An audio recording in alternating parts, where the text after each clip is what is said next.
कुणाल साक्षीजवळ थांबतो. सगळ्यांना घरी पाठवतो. सकाळी साक्षीला जाग येते. ती डोळे उघडून बघते तर कुणाल तिच्या शेजारी खुर्चीवर बसला होता. तिचा हात हातात घेऊन तेथे झोपला होता. साक्षी गोड स्माईल देते. अहो, ती हळू आवाजात बोलते. तो झोपेतच बोलतो. ती परत काहीच बोलत नाही. साक्षी पण डोळे मिटून घेते. सकाळी सगळेजण वाड्यात चहा पीत बसले होते. कुणालची आई अजून आली नव्हती. मामी त्यांना बोलवायला जातात. कुणालची आई नुकतीच आंघोळ करून आली होती. वहिनी, काय झालं? तुमचा चेहरा का उतरला आहे? मामी त्याच्याकडे बघत बोलतात. काही नाही ग वहिनी, थोडीशी कणकण जाणवते. कुणालची आई हळू आवाजात बोलते. कुणालची मामी त्याच्या कपाळाला हात लावतात तर त्यांना खूप ताप आला होता. वहिनी, अहो तुम्हाला किती ताप आला आहे? बसा वर इकडे. कुणालची मामी काळजीने बोलते. त्यांना सतत टेन्शन आणि कालच्या घडलेल्या प्रकारामुळे त्यांना थोडीशी कणकण वाटत होती आणि सगळ्यात जास्त साक्षीची काळजी होती. ह्या काळजीमुळे त्यांना ताप आला होता. कुणालची मामी खाली पळत जाऊन मिठाचे पाणी घेऊन येते. सगळेजण कुणालच्या आईच्या रूममध्ये येतात. कुणालच्या मामाला खूप टेन्शन आले होते. 2-3 दिवसांनी लग्न होतं. अशात ही घटना घडली होती. सगळेजण खूप टेन्शनमध्ये होते. कुणालला कळल्यावर तो साक्षीजवळ प्रदीपला थांबायला सांगतो. तो वाड्यात निघून येतो. प्रदीप साक्षीला नाश्ता आणून देतो. तोही तिच्यासोबत नाश्ता करायला बसतो. अहो दादा, हे कुठे गेलेत? साक्षी विचारते. त्याला काम असल्यामुळे तो बाहेर गेला आहे. येईल तो तासाभरात, प्रदीप साक्षीला बोलतो. मला असं का वाटतं तुम्ही अगोदर मला भेटला आहे आणि मी तुम्हाला राखी बांधली आहे, साक्षी प्रदीपकडे बघत बोलते. तिचं ऐकून तो नाश्ता करायचा बंद होतो. तो 2 मिनिट शांत बसतो. साक्षी, आपलं खूप घट्ट नातं आहे, प्रेमाच्या पलीकडचे. तू तर माझी जान आहेस. तू दरवर्षी मला राखी बांधत आली आहेस, प्रदीप मनात बोलत होता. बोल ना दादा, साक्षी नाश्ता करत विचारते. तसं काही नसेल, मी आता तुम्हाला सारखं भेटत आहे ना, त्यामुळे तुम्हाला तसं वाटत असेल, प्रदीप बोलतो. प्रदीप आणि साक्षी दोघे भरभरून गप्पा मारत होते. प्रदीपचे डोळे भरून येत होते, पण तो अश्रू थांबवण्याचा निष्फळ प्रयत्न करत होता. तरी त्याच्या डोळ्यातून पाणी येते. तो लगेच डोळे पुसतो. काय झालं दादा, तुमच्या डोळ्यातून पाणी येत आहे? साक्षी त्याच्याकडे बघून बोलते. काही नाही हो, ते तुमच्यासोबत गप्पा मारत बसलो ना, त्यामुळे मला माझ्या बहिणीची आठवण आली, प्रदीप कसेबसे बोलतो. मग मी पण तुमची बहीण आहे ना, साक्षी हसत बोलते. हो, तो बोलून बाहेर जातो. तर कुणाल आला होता. प्रदीपच्या डोळ्यात पाणी बघून काय झाले ते तो समजून गेला. प्रदीप, मी तुला शब्द देतो, लवकरच तुला तुझी पहिली वाली साक्षी भेटेल, कुणाल त्याच्या खांद्यावर हात ठेवत बोलतो. प्रदीप काही न बोलता निघून जातो. कुणाल आत येतो. साक्षी बसलेली होती. तो आत तिच्याजवळ येतो. आता कशी आहे तब्येत? कुणाल विचारतो. बरी आहे, साक्षी बोलते. तो येऊन तिथे बसतो. अहो, साक्षी चुळबुळ करत बोलते. काय? तो तिच्या डोळ्यात बघत बोलतो. मला घरी जायचं आहे, ती क्यूट फेस करत बोलते. बर. तो बाहेर जातो. थोड्या वेळात डॉक्टर येतात. सगळं नॉर्मल आहे, तुम्ही घरी जाऊ शकता, पण जखम ओली आहे, पाण्यात हात भिजवू नका, डॉक्टर सांगून निघून जातात. कुणाल आत येतो. ते दोघेही आवरून खाली येतात. आत्या, कसली डेंजर निघाली प्रिया, कीर्ती बोलते. हो, पण त्या साक्षीचं नशीब चांगलं होतं, वेळेवर तो कुणाल आला, सुनंदा काकी बोलते. आत्या, तू त्या साक्षीचं कौतुक करतेस, कीर्ती चिडून बोलते. हो, तुझ्यासारखं फुटकं नशीब नाही तिचं, बघितलंस ना, त्या दिवशी तो साक्षीसाठी किती हायफर झाला होता. तो साक्षीवर कोणता संकट येऊ देणार नाही. आपण कितीही प्लॅन केले तरी कुणाल खूप धूर्त आहे, त्याची बारीक नजर असते. सुनंदा काकी त्यांचा रागीत चेहरा डोळ्यासमोर आणत बोलतात. आत्या, इतक्यातच तू हार मानली, कीर्ती चिडून बोलते. बरं, बघू, थोडे दिवस शांत बस. मला त्या साक्षीचं काही करायचं नाही, पण कुणालचं तुझ्याशी लग्न लावून द्यायचं आहे, सुनंदा काकी दूरवर नजर टाकत बोलते. आत्या, मी लहानपणापासून त्याच्यावर प्रेम करते, तो फक्त माझा आहे, कीर्ती क्रूर हास्य करून बोलते. गाडीत कुणाल शांत होता. तिची खूप चुळबुळ चालू होती. तिला असं गप्प बसायला नको वाटत होते. गाणी लावायचं बंद करायचं. तिचं किती उशीर पासून चालू होतं. साक्षी थोडा वेळ तर शांत बस ना, तो थोड्या मोठ्या आवाजात रागाने बोलतो. ती रागाने बाहेर बघत बसली. साक्षी, तो हळू आवाजात बोलतो. ती नाक मुरडून बाहेर बघते. तो तिच्याकडे बघून हसतो. साक्षी, काय सारखं लहान मुलांसारखी रुसून बसतेस? तो गालात हसत तिला बोलतो. साक्षी काहीच बोलत नाही. तिला काहीतरी सांगायचं होतं, पण ती ऐकूनच घेत नव्हती. ते दोघे घरी येतात. साक्षीचे डोळे कुणालच्या आईला शोधत होते. ती कोठीच तिला दिसत नव्हती. मामी, आई कुठे आहेत? साक्षी आल्या आल्या विचारते. सुनंदा काकी आणि कीर्ती रागाने डोळे फिरवतात. तुझी आई रूममध्ये आहे, मामी हसत बोलते. ती पळतच रूममध्ये जाते. कुणालची आई शांत झोपलेली होती. ती त्यांना बघून बाहेर निघून जाते. साक्षी, नीतू जेवण करून घेतात. सुनंदा काकी, कीर्ती आणि कुणालची आई सोडून घरातील सगळ्या बायका गप्पा मारत बसल्या होत्या. त्यांच्या गप्पा खूप रंगात आल्या होत्या. कुणाल लॅपटॉपमध्ये डोकं घालून काम करत होता. 1 तासभर झाला तरी साक्षी रूममध्ये येत नाही. त्याला साक्षीशी बोलायचं होतं, पण ती येत नाही म्हणून त्याचं काम आवरून तो खाली जातो. तर तो डोळे विस्फारून बघू लागला. साक्षी मामीच्या मांडीवर डोके ठेवून झोपून गप्पा मारत होती. एका साईडला नीतू, दुसऱ्या साईडला प्रवीण मामाची मुलगी आणि मध्ये साक्षी झोपली होती. कुणालची मामी तिघांच्याही डोक्याची मालिश करत होत्या. साक्षी, काही काम नाही का? कुणाल बोलतो. या तिघी पटकन उठतात. केव्हापासून मामी त्यांना उठा म्हणत होती, तर या मुद्दाम उठत नव्हत्या. मामीचे पाय खूप अवघडलेले होते. त्यांनी थोडासा त्रासिक चेहरा केला होता. पण यातही त्या जागनं हलत नव्हत्या. म्हणून कुणाल ओरडतो. साक्षी सोडून सगळ्याजणी रूममध्ये निघून जातात. साक्षी किचनमध्ये जाते. कुणाल तिच्या पाठीमागे येतो. काय पाहिजे तुम्हाला? ती चाचरत बोलते. तो बोलून तिला उचलून घेतो. अहो, काय करताय? सोडा मला, ती वैतागून बोलते. पण कुणाल काही तिला सोडत नाही. रूममध्ये येऊनच तो तिला खाली सोडतो. साक्षी दुसरीकडे तोंड करून झोपते. साक्षी, तुझे खूप नखरे चालले आहेत, तो चिडून बोलतो. नुसती लाडवलेली आहे, तो चिडून बोलतो. तुम्हीच माझा लाड करता ना? साक्षी हसत बोलते. मग आजपासून तुझे सगळे लाड बंद, तो वैतागून बोलतो. मग आजपासून माझ्याजवळ यायचं नाही, मला टचसुद्धा करायचं नाही, बघेल तेव्हा मिठी मारत असता, साक्षी चिडून बोलते. साक्षी रूम बाहेर चालली होती. तो तिचा हात पकडतो आणि रूम लॉक करतो. तिला जवळ ओढून एक डीप किस करतो. ती खूप जोरजोरात श्वास घेते. ती उलट्या हाताने ओठ पुसते. ती त्याला रागात बघते. सॉरी सोना, तो कान पकडून बोलतो. ती बेडवर जाऊन बसते. तो तिच्याजवळ येतो. साक्षी, मी आता तिकडे जाणार आहे, माझी खूप महत्त्वाची मीटिंग आहे, तो शांतपणे बोलतो. तिचे डोळे भरून आले होते. त्याच्यामुळे ती वाचली होती. अहो, तुम्ही मला सोडून कुठे जायचं नाही, ती मिठी मारून त्याला बोलते. सोना, मला जावं लागणार, तो तिला मिठीत घेत बोलतो. मला खूप भीती वाटते, ती बोलते. कशाची? तो विचारतो. मला एकटीला खूप भीती वाटते, ती वैतागून बोलते. ती त्याच्या शर्टला धरून बसली होती. ती त्याच्या कुशीतच झोपी जाते. तोही तिला कुशीत घेऊन झोपी जातो. साक्षीमुळे तो ऑनलाईन मीटिंग करतो. साक्षीची जखम भरून येत होती. सगळेजण तिची काळजी घेत होते. 2-3 दिवस लग्नाच्या घाई गडबडीत पटकन निघून जातात. लग्नाचा दिवस येतो. अहो, उठा ना, साक्षी वैतागून कुणालला उठवत होती. तो बेडवर पालथा झोपलेला होता. ती खूप वेळ त्याला उठवत होती. शेवटी ती त्याच्या दंडाला जोरात चावते. आई गं, कुणाल विवळत उठतो. अहो, काय झालं? साक्षी तिचं हसू दाबत बोलते. अगं, कोणीतरी चावल्यासारखं वाटलं, तो त्याच्या दंडावरून हात फिरवत बोलतो. मच्छर तर चावला नाही ना? साक्षी कशीबशी बोलते. तिला खूप हसू येत होते. तो मच्छर तू तर नाही ना? तो तिला मांडीवर बसवून बोलतो. मी कुठे काय केलं? ती हसत बोलते. तो तिला गुदगुल्या करत होता. ती खूप जोरजोरात हसत होती. बरं, का उठवलंस मला? तो हसत बोलतो. अहो, ती थोडी घाबरली होती. साक्षी, बोल पटकन, तो तिच्याकडे बघत बोलतो.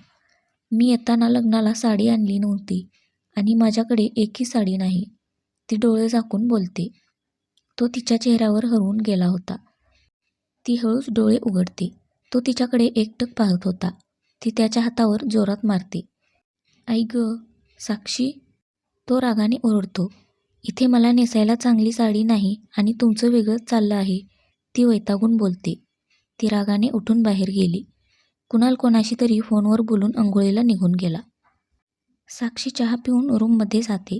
तिथे तिला एक छानशी साडी दिसली. ती पळत जाऊन साडी घेते. तिला साडी खूप आवडते. ती साडीला निरखून बघत होती. वांगी कलरची साडी होती. त्यावर ग्रीन कलरचा ब्लाऊज होता. ती खूप खुश होते. मागून कुणाल येतो. टॉवेलने तिला विळखा घालून पुढे ओढतो. ती त्याच्या बहुपाशात जाते. मग काय मॅडमना साडी आवडली का नाही? तो हसत बोलतो. त्याच्या केसातील पाणी तिच्या अंगावर पडत होते. अहो, एवढ्या लवकर तुम्ही साडी तरी कशी आणली?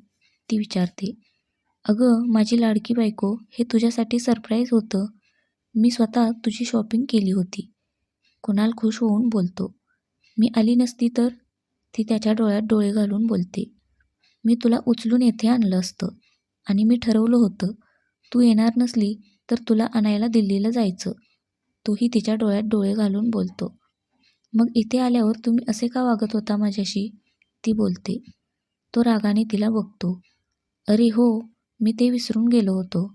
त्याचा हिसाब अजून बाकी आहे. तो दात घट्ट आवळून चिडून बोलतो. अहो, ती बोलते. सुरुवात तू केली आहेस साक्षी. तो चिडून बोलतो. तो तिला बाजूला करतो आणि कपडे घालून बाहेर निघून जातो. कुणालने ब्लॅक कलरचा सूट घातला होता. कीर्ती भान हरपून त्याला पाहत होती. साक्षी ही मस्तपैकी साडी नेसते. आता तिला साडी नेसायला येते बरं का. चापून चोपून मस्त साडी नेसते. केसाचा अंबाडा घालून त्यावर गजरा, कपाळावर चंद्रकोर टिकली, नाकात नथ, गळ्यात मंगळसूत्र, छोटीशी नाजूकशी साक्षी खूप छान दिसत होती. ती तिचं आवरून खाली येते. सगळेजण तिच्याकडे बघत होते. आई, मी कशी दिसते? साक्षी खुश होऊन कुणालच्या आईला बोलते. तो लगेच शांत होतो. तिच्याकडे भान हरपून बघत होता. तो तिला जवळ ओढतो. अहो, माझा मेकअप खराब होईल, दूर व्हा बर. ती ओरडून बोलते. तुला कोणी लिपस्टिक लावायला सांगितली होती? तू अशीच खूप सुंदर दिसते. तो तिची लिपस्टिक पुसत बोलतो. ते नीतू बोलली लाव म्हणून मी लावली. असं आहे का? तो हसत बोलतो. तो तिच्या ओठांवर ओठ ठेवत असतो. तेवढ्यात कुणालची आई त्या दोघांना खाली बोलावते. साक्षी हसू लागली. तो वैतागून तिच्याकडे बघतो. ते दोघे खाली निघून येतात. सगळ्यांची नजर त्या दोघांवर पडत होती. वहिनी, अगदी लक्ष्मीनारायणसारखा जोडा दिसतोय. कुणालची मामी त्या दोघांकडे बघत बोलते. हो ग वहिनी, पण या जोड्याला कोणाचीच नजर न लागो. कुणालची आई बोलते. आई, मी स्वतः साडी नेसली आहे, ती खुश होऊन सांगत होती. कुणाल कपाळावर हात मारून घेतो. जसं काही हिने मोठा गडच जिंकला आहे. कुणाल मनात बोलतो. कुणालची आई तिची दृष्ट काढतात.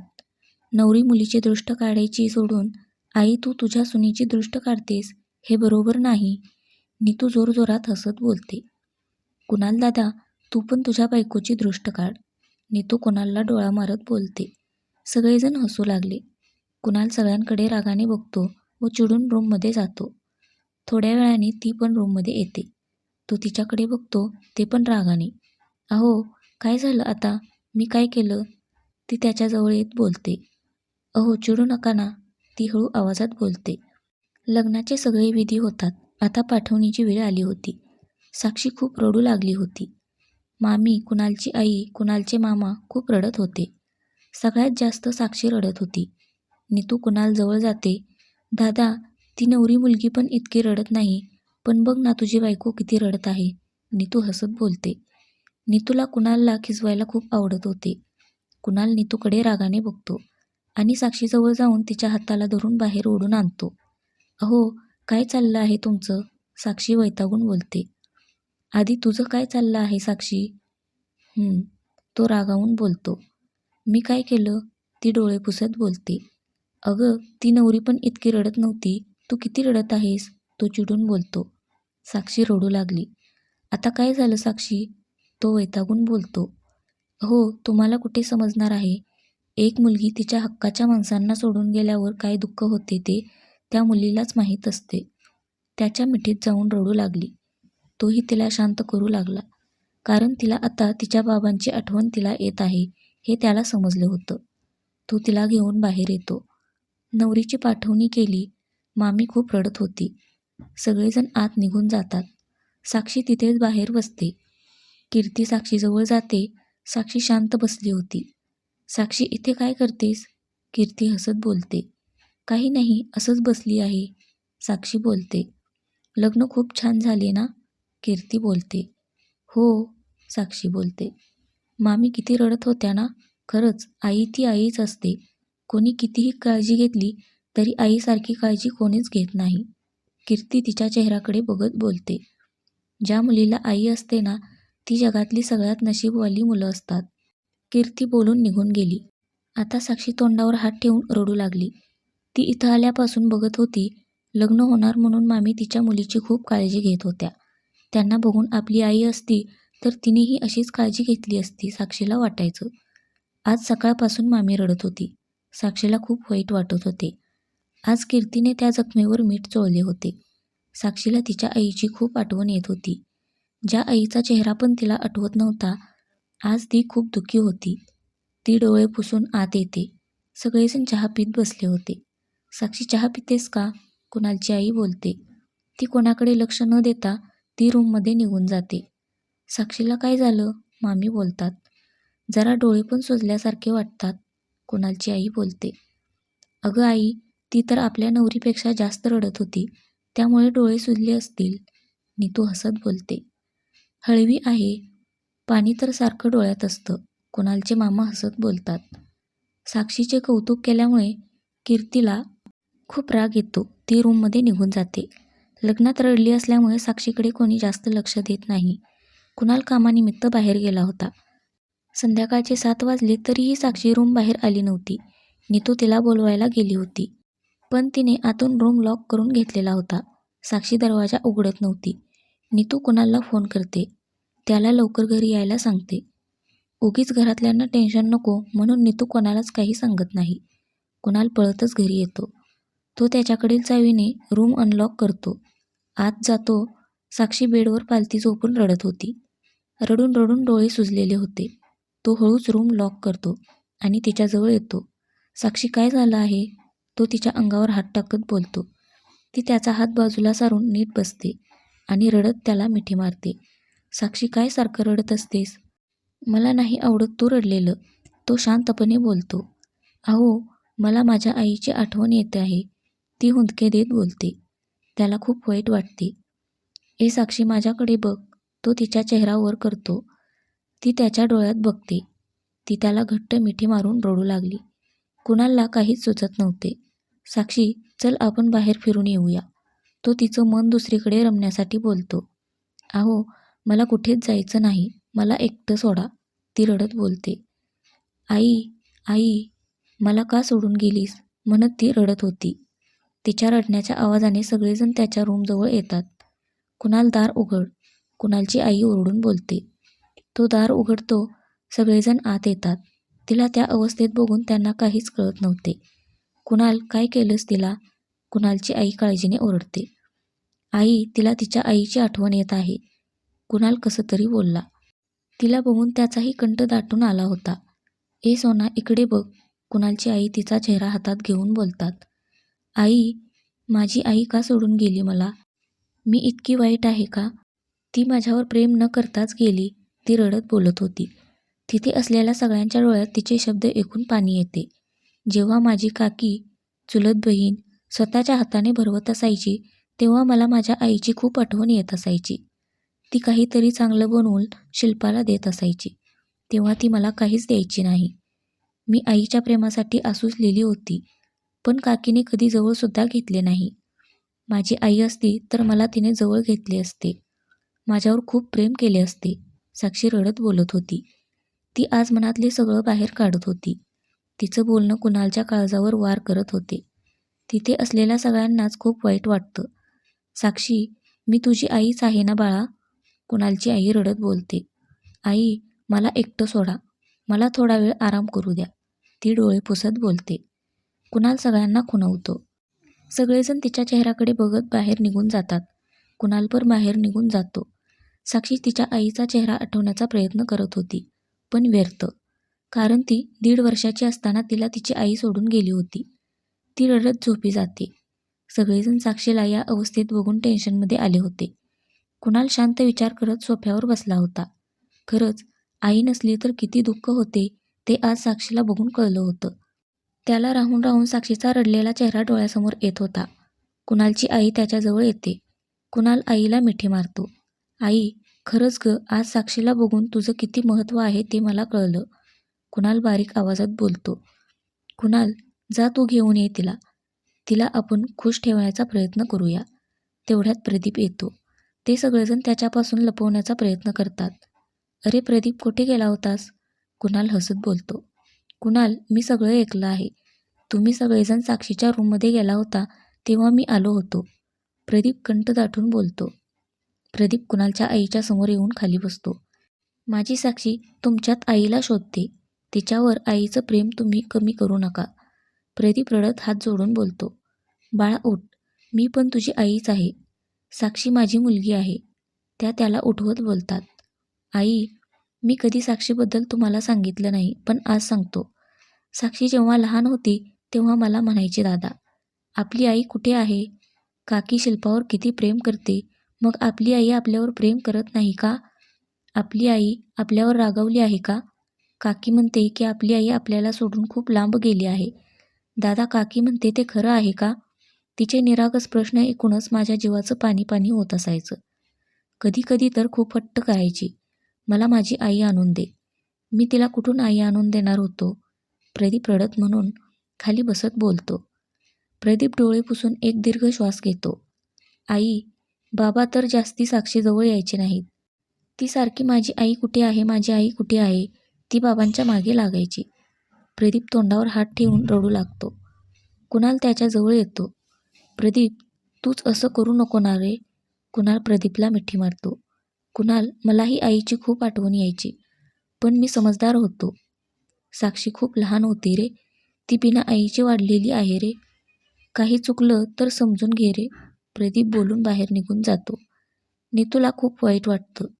ती प्रदीपच्या पाठीमागे जाते, तर तो कारमध्ये बसून निघून जातो. तर फ्रेंड्स, आजचा भाग कसा वाटला नक्की कमेंट करून सांगा. धन्यवाद.